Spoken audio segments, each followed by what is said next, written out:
Bismillahirrahmanirrahim. Assalamu alaikum students. Today we are going to discuss chapter 6 from first year biology, that is kingdom prokaryote. Students, इस lecture के अंदर हम discuss करेंगे कि bacteria को control कैसे किया जाता है, बैक्टीरिया को कंट्रोल करना क्यों ज़रूरी है।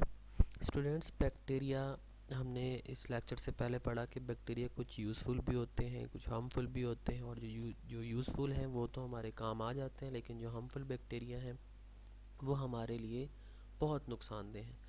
तो घर के अंदर, इंडस्ट्री में या किसी मेडिकल फील्ड में उसको कंट्रोल करना बहुत ज़रूरी होता है, ताकि उसके कंट्रोल करने की वजह से हम बहुत सी बीमारियों से बच सकते हैं। क्योंकि स्टूडेंट्स, जो बैक्टीरिया है ये आपकी फूड को ख़राब कर रहे हैं, या आपकी डेयरी या इंडस्ट्रियल प्रोडक्ट को ख़राब कर रहे हैं। तो जब तक हम इसे कंट्रोल नहीं करेंगे तब तक हमारी जो चीज़ें हैं वो सेव नहीं रह सकती।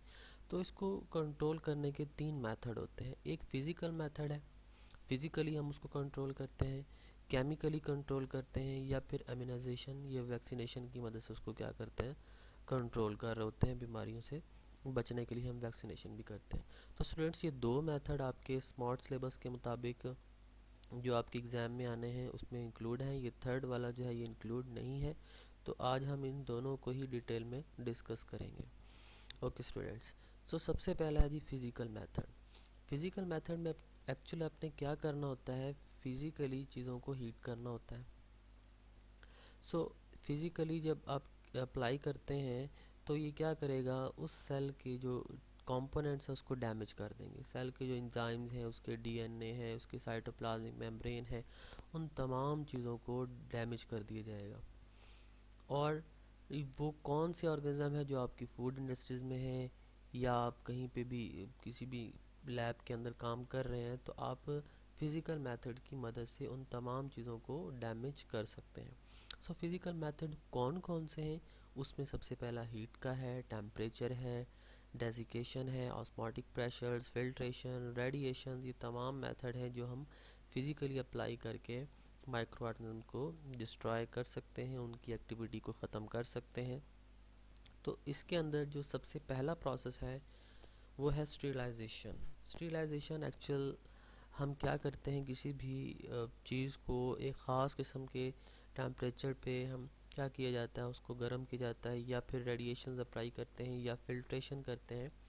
सो वो प्रोसेस जो हम बैक्टीरिया को कंट्रोल करने के लिए इस्तेमाल करें उसे आप नाम देते हैं स्टेरिलाइजेशन। इसके अंदर हम जो प्रोसेस यूज़ करेंगे वो हाई टेम्परेचर ट्रीटमेंट है, रेडिएशन हैं, और मेम्ब्रेन फिल्टर्स हैं। तो हाई टेम्परेचर ट्रीटमेंट के अंदर क्या करते हैं जी, माइक्रो बायोलॉजिकल जो लैब्स होती हैं वहाँ पे हम माइक्रोब्स को कंट्रोल करने के लिए टेक्निक इस्तेमाल करते हैं। इसके अंदर हम 2 तरह की हीट इस्तेमाल कर रहे हैं, एक मॉइस्ट हीट है और दूसरी ड्राई हीट है। मॉइस्ट हीट क्या काम करती है, ये प्रोटीन को आपस में कोगुलेशन कर देती है, जोड़ देती है। फिर क्या करेगी, किल्स द माइक्रोब्स। इस तरह वो माइक्रोब्स को क्या करेगी, किल कर देगी। क्योंकि जैसे ही आप हीट देते हैं किसी भी चीज़ को तो प्रोटीन डी नेचर हो जाती है। जब प्रोटीन डी नेचर हो जाएगी तो वो अपने काम नहीं कर सकेगी, इस तरह उस ऑर्गेनिज्म की डेथ हो जाएगी। एक ड्राई हीट होती है, हम ड्राई हीट की मदद से क्या करते हैं, ऑक्सीडेशन ऑफ डिफरेंट केमिकल्स, हम केमिकल्स अप्लाई करते हैं उस माइक्रोब्स पे, और उसकी वजह से उसकी क्या करते हैं, डेथ कर सकते हैं, उसको हम किल कर देते हैं। सेकंड जो मेथड है वो है रेडिएशंस, और थर्ड है membrane filtrate. Radiations, certain electromagnetic radiations below 300 nanometre can effectively kill the micro organism.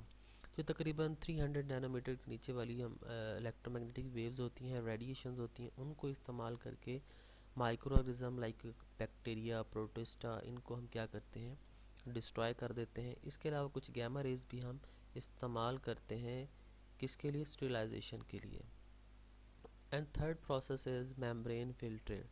Membrane filters में हम क्या करते हैं, heat sensitive compounds are the sterilised by the membrane filters like antibiotics, सैराज, या फिर हार्मोन्स वगैरह। ये कुछ केमिकल्स होते हैं जो हम फिल्ट्रेशन की मदद से अलग करते हैं, और फिर उसमें से जो बैक्टीरिया वगैरह होते हैं उनको हम डैमेज कर देते हैं, बाकी यूज़फुल चीज़ें जो हैं वो इस्तेमाल कर लेते हैं। और कुछ जो इसमें प्रोसेस आ जाते हैं वो एक पास्चराइजेशन का प्रोसेस भी है, स्टूडेंट जैसे एक लॉइस पास्चर ने हमें बताया था कि आप मिल्क को ज़्यादा देर तक क्या रख सकते हैं, स्टोर कर सकते हैं, उसको महफूज कर सकते हैं। तो हमें क्या करना चाहिए, हम 63 सेंटीग्रेड टेम्परेचर पर उसको गर्म करें तकरीबन 30 मिनट के लिए। तो वो मिल्क या आपका जो बेवरेज चीज़ें हैं वो क्या रहेंगी, स्टीलाइज हो जाएंगी। उससे जो बैक्टीरिया वगैरह हैं या माइक्रो ऑर्गेनिज्म है वो ख़त्म हो जाएंगे। इस तरह आपकी जो फूड है वो सेफ़ रहेगी, फूड आपकी ख़राब नहीं होती।